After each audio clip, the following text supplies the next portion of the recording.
అందరికీ వందనాలు. Praise the lord. ఈరోజు దేవుని వాక్యం కాగా, నా ప్రియ సహోదరులారా, మీ ప్రయాసము ప్రభువునందు వ్యర్థము కాదని ఎరిగి స్థిరులను కదలని వారును ప్రభు కార్యాభివృద్ధి యందు ఎప్పటికీ ఆసక్తులనై ఉండుడి.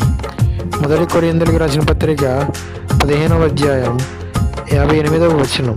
నేనెందుకని నీ సొత్తుగా మారితిని, యేసయ్యా నీ రక్తము చే కడుగబడినందునా. నేనెందుకని నీ సొత్తుగా మారితిని, యేసయ్యా నీ రక్తము చే కడుగబడిన